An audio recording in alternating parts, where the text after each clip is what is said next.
Boa noite, bem-vindos a mais um 3 graus de carequice. Tivemos aqui uns problemas técnicos, mas já está tudo resolvido e então vamos passar imediatamente ao tema deste programa, que sou eu que Sabes que trouxe não é preciso o falar de livro. problemas técnicos porque as pessoas não sabem, É não é? contextualizar. Nós estamos um bocadinho nervosos, foi por causa disso, não estávamos a conseguir pôr isto a funcionar. Já achávamos que tínhamos que ir embora e voltar no outro dia. O tema é este. Oi? Eu avisei. Esquece. Tenho que tirar esta porcaria. Vá, Espera aí, está, espera. eu mostro. Gabriel mostra. Ok. Bom, o tema é a guerra e o livro é O Poema Morre, do David Soares, ilustrado pela Sónia Oliveira, editado pela Kingpin. E é um livro que eu escolhi porque a banda desenhada, livros de banda desenhada sobre guerra, séries, etc., são muitos, não é? E sobre vários ângulos. Isto de ser sobre guerra também é um bocadinho, é um tema um bocado estranho de se catalogar assim, porque a guerra pode ser várias coisas, pode ser o conflito, pode ser coisas laterais, como por exemplo Maus acaba por ser sobre aquela altura específica do campo de concentração, se bem que conta muito da história dos judeus e tudo mais, mas às vezes há momentos isolados da guerra ou daquilo que vem na sequência da mesma, e outras vezes somos mesmo transportados para o conflito propriamente dito. Eu acho interessante este livro, não só porque gosto muito da escrita de David, eu acho que sou capaz de conhecer praticamente tudo o que ele escreveu, mas também não quero mentir, porque eu sei que ele escreve e faz muita coisa, mas sempre gostei, desde o romance histórico ao trabalho dele em banda desenhada, até ao trabalho em spoken word. Acho que é um autor que tem um universo próprio, e é estranho dizer isso porque ele tem livros diferentes, mas eu acho que há ali uma coerência e uma linha temática e do universo que é particularmente interessante e que ele aborda muito bem. Agora até tem feito umas séries de vídeos no YouTube, sobretudo sobre história, que são muito interessantes. Curiosamente, eu ponho os vídeos para as minhas filhas verem e elas ficam hipnotizadas a olhar para a barba de David. Portanto, é algo que até para as crianças é giro. Este livro, O Poema Morre, é um livro que trata da guerra sob um ponto de vista, pelo menos no meu entender, sob um ponto de vista algo filosófico e cruza-o com a própria existência. E são coisas que são pensamentos que temos quando ponderamos temas tão importantes como a vida humana, a fragilidade da mesma,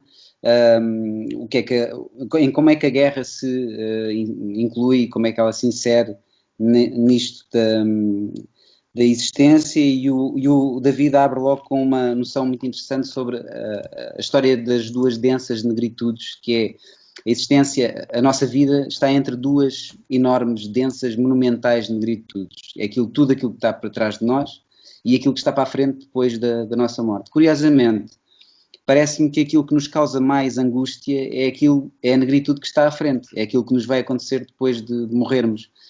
E é engraçado porque é que não nos causa tanta angústia aquilo que está para trás, não é? Porque na realidade, se antes de nós nascermos não temos absolutamente recordação nenhuma, memória nenhuma, dirão aqueles que acreditam nas vidas passadas, que estamos a reviver coisas e que temos memórias, etc.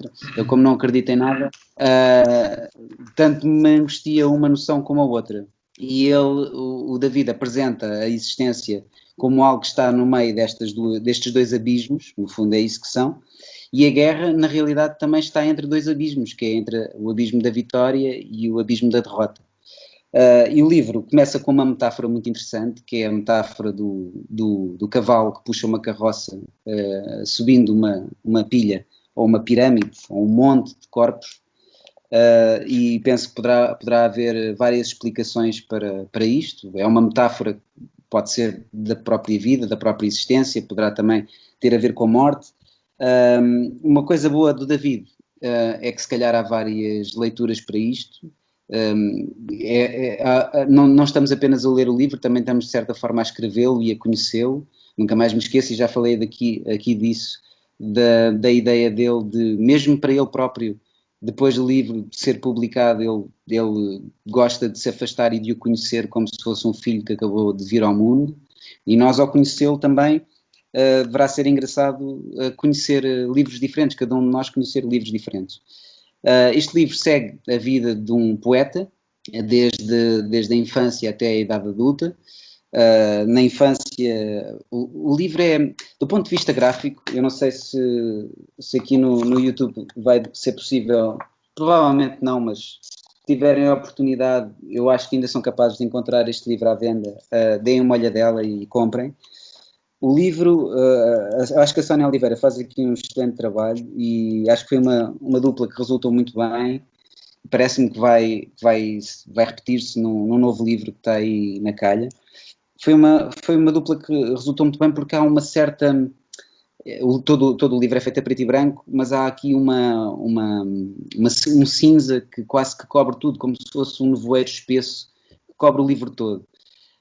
E ao longo deste livro vemos cenas de sodomização, cenas de violência brutal, pedofilia e tudo mais, portanto tudo aquilo que é ao mesmo tempo feio, sujo e traumatizante e marcante na existência e na guerra está aqui presente, com os desenhos estilizados da Sónia, e penso que resulta muito bem. Nós seguimos a existência deste poeta desde pequeno, e depois quando ele é maior, quando se torna adulto, ele escreve um livro e o livro é muito bem recebido num regime totalitarista, e ele é assumido, é celebrado como o poeta do regime.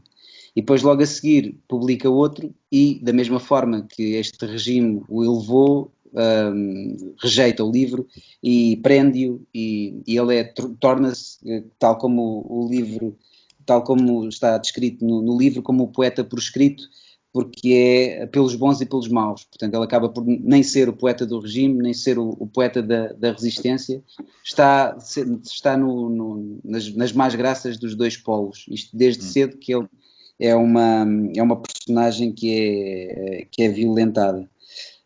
O livro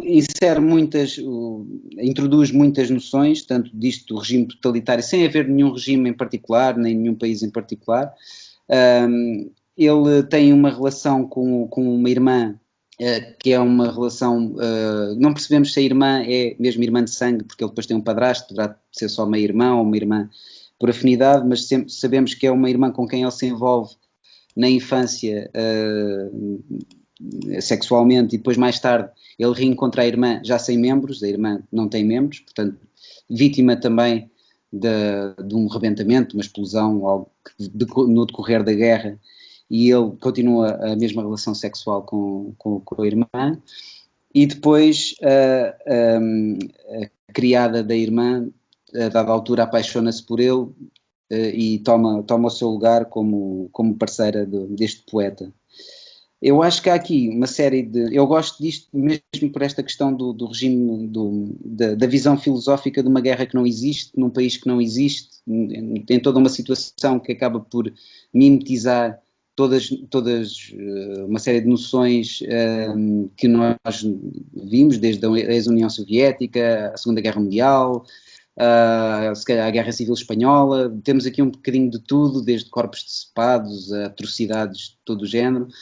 E também, pronto, desta ideia de que a palavra pode ser como bomba, não é? Como ele diz, os poemas como bombas, em que ele de certa forma, serve aqui um bocadinho quase de Nietzsche desta guerra, porque as palavras dele, os poemas dele, alimentaram o regime que exaltou aquele seu primeiro livro, tal como as ideias de Nietzsche, de certa forma alimentaram os nazis, ou a ideia de Hitler na Segunda Guerra. não tanto para ver isto como uma história linear, não tanto como penso que o grande valor deste livro, ou o maior valor deste livro, estará nas noções que ele, nas ideias que ele apresenta e em algumas das suas frases, em algumas questões existencialistas e filosóficas acerca disto, da vida e da guerra. É daquele tipo de livros que nós não ligamos, não é tanto a história que interessa, mas nós fechamos o livro e há uma série de palavras e de frases que parece que continuamos a repetir para nós próprios. E, portanto, eu trouxe este livro aqui porque em tantos livros, em tanta banda desenhada de guerra, penso que este acaba por se diferenciar um pouco por essa razão e por ser um livro de um autor que acho que todos nós gostamos, e apesar de também gostarmos da Sónia, e de já ser a altura de trazermos uma obra de David aqui, mas também por esta diferença de ser um livro que apresenta mais ideias do que propriamente uma história propriamente dita. E com isto, queria passar então a palavra aos meus colegas, que estão mortinhos para falar. Quem é que se apresenta como o próximo? Quem é que quer? Eu sei que vocês devem ter aí montes de referências e devem já... Então pera, antes que o Pedro se adiante, deixa-me dizer o do mito do Sísifo, logo. O mito da sífilis? Não, do Sísifo. Não, por causa da questão do... estou a brincar, mas estou a falar a sério, porque se o Pedro me tira essa referência, depois fico sem nenhuma, se calhar. Não, a questão aqui do cavalo a subir e da carroça que está sempre a cair e a tentar subir, é óbvio, não é? Tipo, eu não te quero estragar a surpresa, mas a primeira frase do texto que eu escrevi é: imaginemos um Sísifo ao contrário. Pum! Vai buscar. Mas pronto, eu sabia que se ele falasse primeiro é que acabava, morria logo. O poema morre. Eu fui à procura na net se alguém tinha escrito acerca do livro e logo dos primeiros resultados que me aparece. É o suspeito do costume. Lá está ele. Era naquele tempo, agora já não tenho essa oportunidade. Mas lá está. Estava lá um artigo. Muito bem. Mas diz lá, Gabriel. Não, posso então começar. É realmente um livro diferente de guerra e acho que vale a pena salientar isso, no sentido em que quando falamos normalmente em livros de guerra imaginamos livros mesmo que se passam muitas vezes nas trincheiras, não é? Portanto, histórias entre soldados, etc. O poema Morre, do David Soares, eu acho que é mais um mini ensaio, de certa forma, sobre a guerra. Daí toda a explicação que o André já deu na questão mais filosófica ou existencialista e lá está, nem sequer temos uma cidade em particular ou uma guerra em particular, é um livro que aborda os conceitos e ideias da guerra. E uma coisa que tu disseste que eu também gostei muito foi o livro pode ter uma história principal e depois vai preenchendo nos flashbacks com vários episódios diferentes até sobre outras personagens e o David consegue ser terrífico. Quem conhece o David Soares sabe, além do seu conhecimento enorme e que passa nos livros, da qualidade de escrita disso tudo, que ele consegue ser tenebroso, consegue ser duro. Às vezes as pessoas falam da Guerra dos Tronos, mas quer dizer, ele nestas pequeninas páginas, se lhe dessem aqueles calhamaços todos, eu acho que ele conseguia ser muito mais destrutivo e cruel, se quisesse. Mas estou-me agora a perder. Portanto, eu uma vez disse, acho que se calhar não foi no programa, se calhar foi uma conversa entre nós, que a banda desenhada, pela questão de ter duas linguagens, não é? Por usar a imagem e por usar a palavra, não tem de ser literária. Não tem de ser literária. E pode ser ótima na mesma. Mas pode ser literária. E o que eu queria dizer quando disse essa frase é quando penso em autores como o David Soares. Porque o David Soares, realmente, a forma como ele escreve e usa as palavras, para mim é a literatura. Portanto, todos sabemos que o David Soares também escreve romances, mas logo no início, não é? Eu acho que logo no início deste livro percebemos a força deste autor, tanto no lado mais literário como no lado da banda desenhada, que ele também tem domínio. Aquela frase que esta apresentação, vamos começar por esta apresentação em que temos o cavalo a subir com a carroça nas primeiras vinhetas e não sabemos bem o que é que ele está a subir, é uma montanha à partida. E depois as palavras que nos vão preenchendo. A vida é um frágil fio de luz que separa duas nensas negritudes, o antes e o depois. Penosamente erguemos-nos de um, viramos a página para cair exauridos no outro. E neste momento temos a splash page e vemos que são cadáveres. Portanto, há confronto. E logo neste início eu acho que dá para perceber o tipo de autor que o David é nesse sentido e como ele gosta de banda desenhada, gosta de trabalhar as pranchas, esta linguagem, mas também gosta muito de palavras, gosta muito de escrever. E isso tudo passa. Nesse sentido, é um livro, citando aqui a descrição da personagem principal, é um livro para pessoas com estômago de réptil e espírito de poeta. Acho que eu gosto de David Soares neste estilo de desenho também.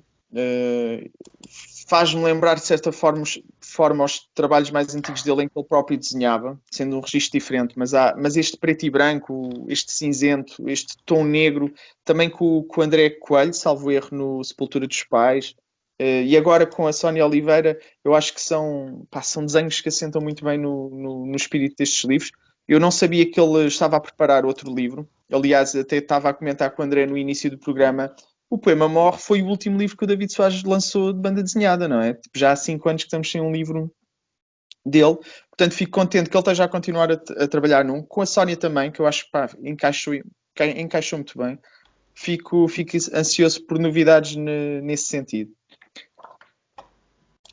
E se calhar, para não deixar um grande silêncio, eu vou passar a ti, Pedro, e ver se me lembro de mais qualquer coisa para termos. Eu não tenho propriamente apontamentos, ou seja, eu de facto, Drinking Game, eu escrevi sobre o livro logo que saiu, também era um tempo um bocadinho mais produtivo em que eu tinha esta oportunidade de escrever muito rapidamente sobre os livros que iam saindo, coisa que não tenho tido a oportunidade nos últimos tempos, mas uma das coisas que eu sempre apreciei nos livros do David, e obviamente que podíamos estender, ou seja, isto não é... O problema às vezes destas frases é que parecemos que estamos a dizer algo exclusivo, e não, estamos a falar de uma constelação de autores. Já falámos aqui do Francisco Sousa Lobo, podíamos falar também de um Miguel Rocha, etc. Mas, não sei muito bem como é que é dizer isto, o David Soares não faz fretes a ninguém. Ou seja, eu aqui pouco importa se conhecemos o David pessoalmente ou não é essa a questão que importa, isso os espectadores não têm nada a ver com as nossas relações pessoais. O que eu digo é que, conhecendo o David Soares como autor, poderei estar enganado, mas é uma pessoa que persegue interesses e métodos de criar as suas obras que não estão necessariamente, ou não estão de todo, à procura de fórmulas de um sucesso expectável. Ou seja, ele tem um caminho que lhe é muito próprio, conquistará alguns leitores, provavelmente não conquistará outros, como é óbvio, mas é um caminho que lhe é muito próprio.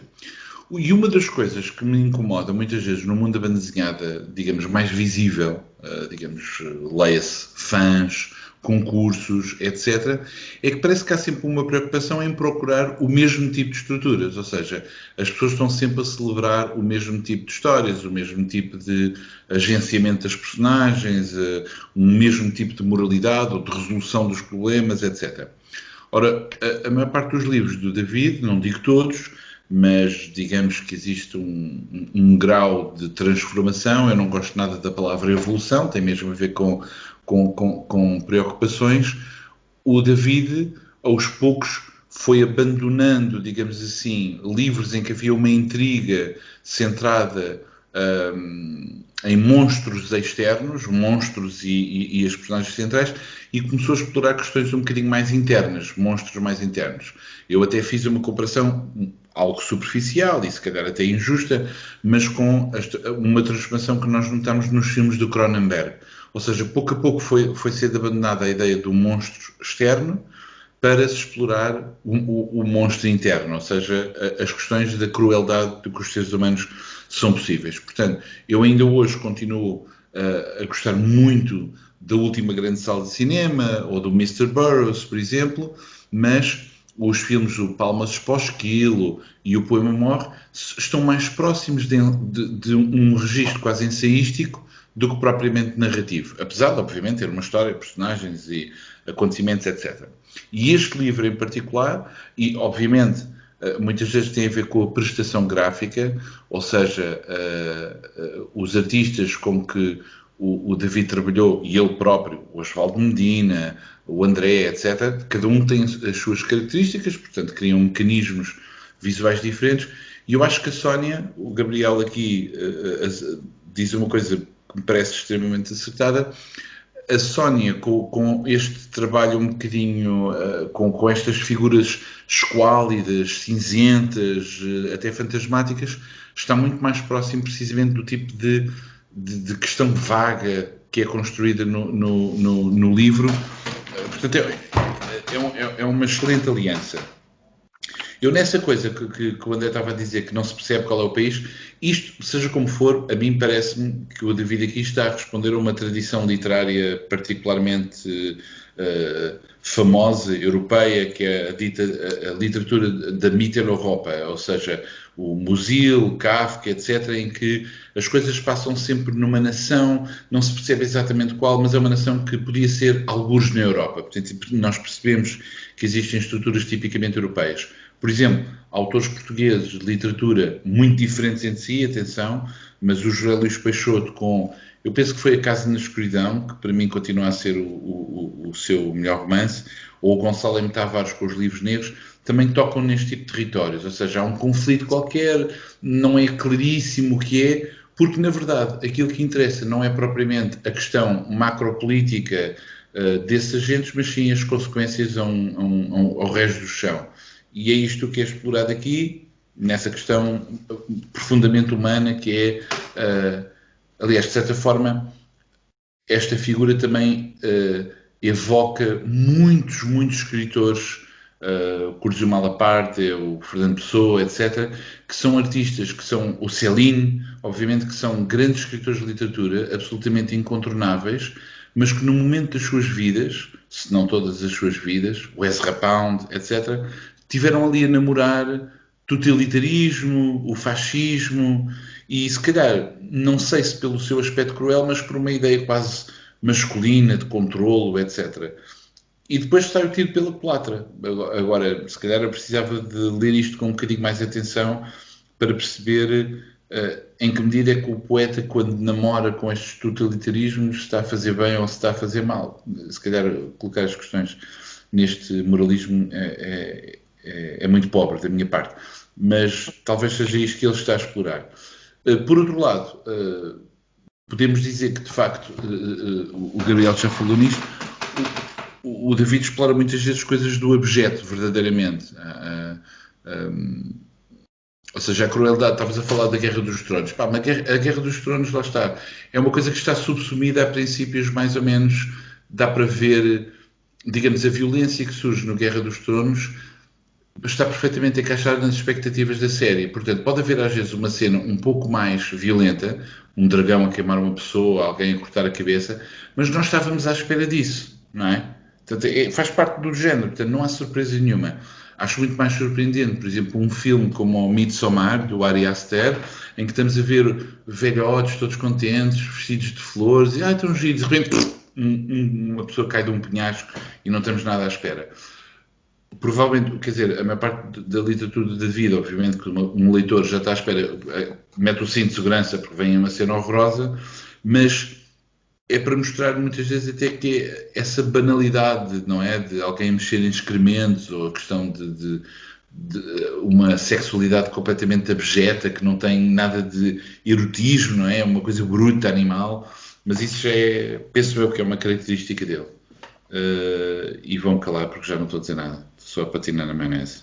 Não, eu se calhar também, não sei se não é um golpe baixo ter puxado a Guerra dos Tronos, mas é pela questão da popularidade e muitas vezes dos comentários. Sim, claro. Mesmo à espera, é mesmo terrível, é cruel. E depois, não sei, eu pessoalmente gosto muito sempre gostei do género de terror e de obras como esta. E penso, calma, não é? Porque não deixa de jogar com as expectativas que tu estavas a dizer. E há coisas piores, há coisas mais cruéis. E o David Soares realmente nós preparamos, não é aquele, lá está, aquele tipo de vamos relaxar, não me apetece pensar muito, ou se calhar nem é preciso ser o pensar muito, não quero qualquer coisa para me entreter, divertir um bocado, vou-me sentar, não vou ler o David Soares, quer dizer, isso é garantido, não é? Já sabemos para que é que vamos. É tipo pôr o cinto e bora lá, porque Eu acho que Mas eu digo isto como elogio, ao David Soares, obviamente. há aqui uma série de ideias que me parecem muito interessantes de ficar a pensar. Que é o caso, por exemplo, para muitos de nós, a guerra, para muitos de nós, pronto, da nossa geração e até da geração anterior, a guerra é algo que nós vemos, estamos habituados a ver em obras de criativas, não é? Ou históricas. as Não históricas, temos, não temos essa experiência direta, não é? não temos experiência Sim, direta.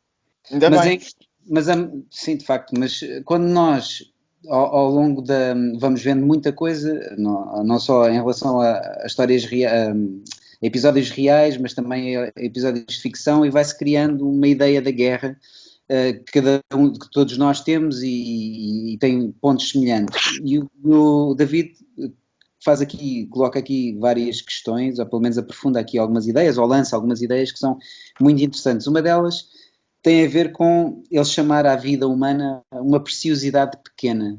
E esta preciosidade pequena leva-me depois a raciocínios que eu também faço, né, que vou pensando nas coisas, e isto às vezes parece-me que a vida humana é ao mesmo tempo uma insignificância e uma magnificência monumental.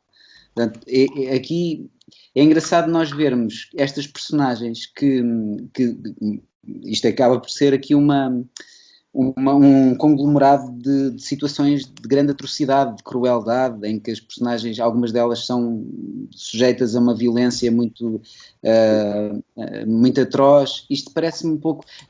Quem está interessado em abrir um livro e ler a história do princípio ao fim e não haver, de repente aparece de facto uma pilha de corpos decepados e um cavalo a puxar uma carroça, há pessoas que se irritam com isto, porque não percebem onde é que isto se enquadra, mas o David está-se bem nas tintas para isso e ainda bem que está, porque na realidade quem gosta dos livros dele, gosta verdadeiramente dos livros dele e fica a pensar neles. Mas olhando para a minha ideia ao ler este livro e se me cerrando os olhos interiormente, eu percebo a ideia de guerra que aqui está e faz-me bastante sentido. E é uma ideia de guerra de alguém que é historicamente bastante culto, como é o David, não é? Que tem um conhecimento histórico avassalador, mas também é uma pessoa que coloca tudo isso sob um ponto de vista de questões filosóficas e tudo mais. E aqui esta ideia da vida humana como sendo a coisa mais importante e a coisa mais frágil e insignificante do mundo é muito interessante, porque tudo isto, tudo aquilo que é exposto neste livro é bastante importante ou não. A guerra é apresentada como essencial, é natural, é uma coisa que é natural. Acho muito engraçada essa noção. Como é tudo, na realidade é tudo natural, como tem todo um grande valor e não tem valor nenhum. Também queria dizer que, de facto, eu concordo que a Sónia e o David são, de facto, uma excelente dupla, na maneira como um representa as ideias do outro, mas acho que aqui o trabalho da legendagem também está bastante bem. E o Mário Freitas esteve bastante bem neste trabalho, na forma como representa os balões e na forma como representa o texto. Sabemos que uma legendagem deficiente, muitas vezes, para mim, estraga um livro, tem tudo para ser bom, do argumento ao desenho. Às vezes uma legendagem amadora o deficiente pode estragar um livro.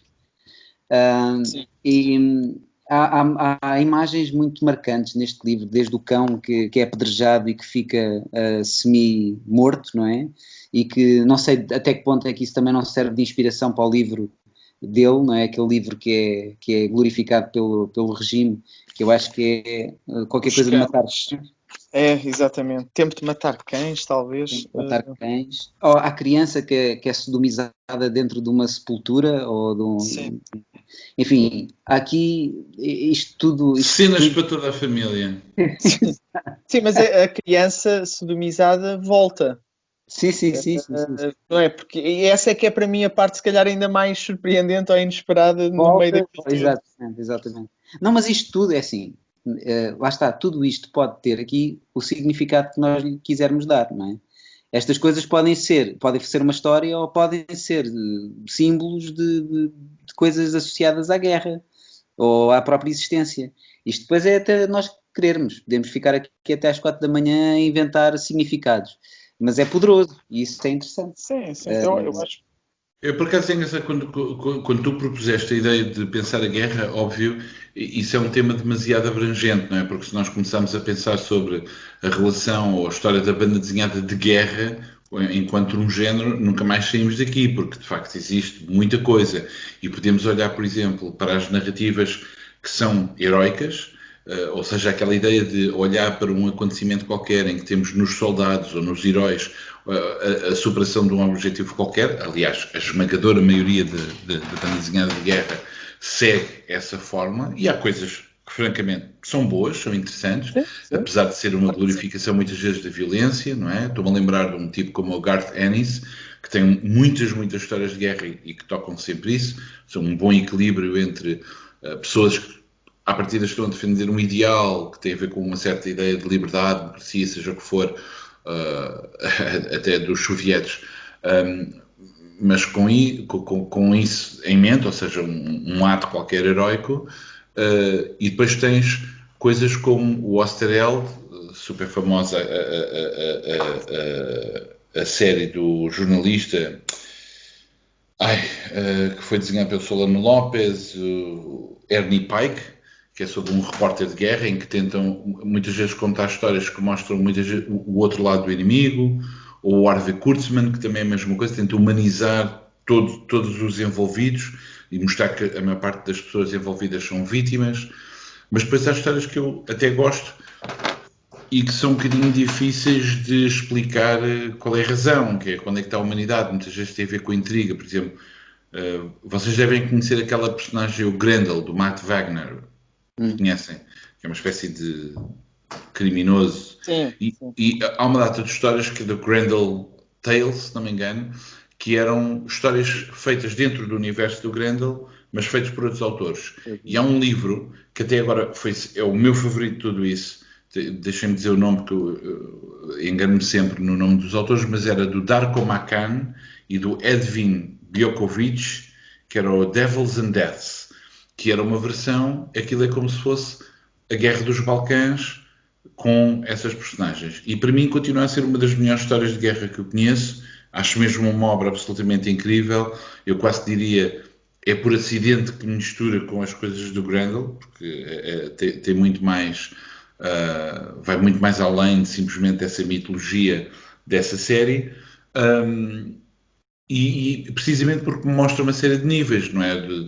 Uma intriga à volta de personagens que se traem uns aos outros, uma história de amor que aguenta-se apesar da violência, atos de violência que a pessoa não quer fazer, mas é obrigada a fazer precisamente porque está num ato de guerra, etc. Portanto, há muitas histórias. Esta escolha do Poema Morre é bastante interessante porque é uma perspectiva que não é particularmente expectável, não tem a ver com a ideia de conflito bélico, bem pelo contrário, toda a questão política é até posta, é quase tornada numa anedota de fundo, não é? Como se é substituível, de certa forma é aquela atitude de dizer, pá, pouco importa que as moscas mudem, que a merda é sempre a mesma, não é? Uma ideia muito comum, e por isso permite precisamente explorar outras questões. E para mim, que é uma coisa que também escrevi, desculpa lá estar a reportar-me essas coisas, é que aquilo que é sublinhado é precisamente aquele conceito do Freud, do Unheimlich, do estranho familiar, ou seja, há a possibilidade de vermos obviamente que este conceito é muito mais complexo do que posso estar a reduzir aqui, mas é a capacidade de enfrentarmos algo que é totalmente alheio, totalmente estranho a nós, mas que no fundo temos a sensação que faz parte da nossa natureza, somos nós próprios. Aliás, que é essa a grande descoberta de Freud, é de que dentro de nós existe uma pessoa muito estranha e que faz coisas que não estávamos à espera, mas somos nós próprios, etc. Portanto, eu acho que são esses mecanismos que o David sabe explorar muito bem.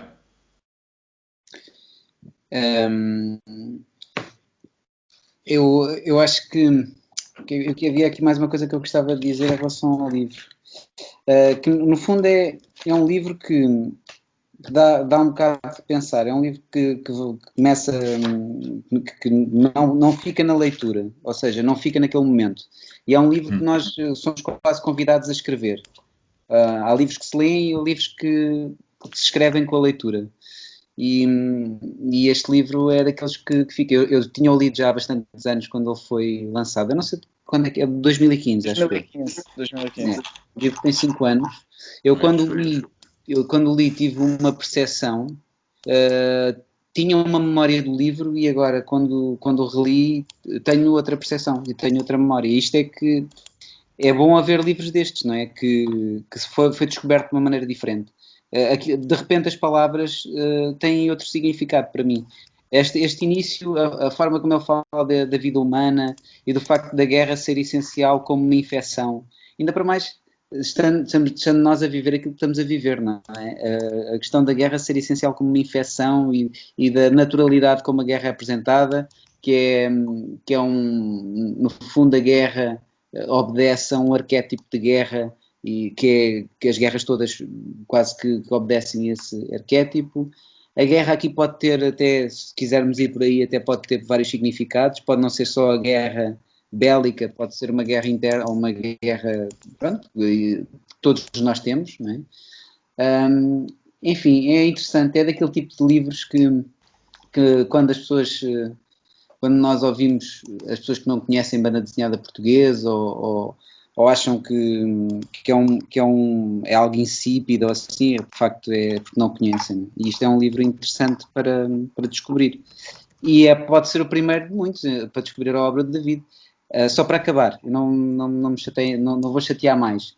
No spoken word do David, que é Os Anormais, pá, que é incrível. Eu ouvia muitas vezes isso no carro, o que era extremamente assustador, quando eu parava nos semáforos e estava a ouvir a voz de David em alto e os carros ao lado, as pessoas olhavam para mim. Eu gostava muito de ouvir aquilo no carro, quando estava a conduzir.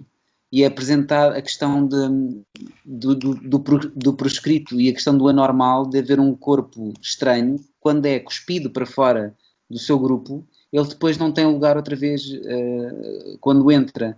Ou seja, o David faz a metáfora da saliva. Quando nós cuspimos a saliva, deitamos para fora uma parte de nós, uma substância de nós não vamos beber aquela... Temos asco em integrá-la de novo no corpo original. E de facto... Quer dizer... Mesmo sendo a nossa, eu acho que não é de ânimo leve que vamos beber o copo da nossa própria saliva.